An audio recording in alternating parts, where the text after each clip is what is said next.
खूबसूरत कैप्शन है जिसने भी लगाया है, उनकी जहानत को दाद देता हूँ।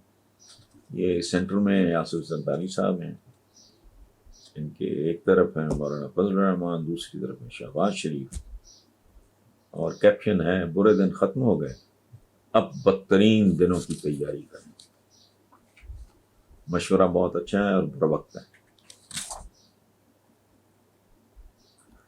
अच्छा, ये मैंने काफ़ी अर्सा पहले कहा भी था और अपने किसी कॉलम में भी लिखा था, तो ये उसी से मिलती जुलती बात है, मुझे तो ज़ाहिर अच्छी लगनी है। जुमला है कि नवाज शरीफ मुकम्मल तौर पे फिट करार, पैदल ही लंदन से पाकिस्तान के लिए रवाना।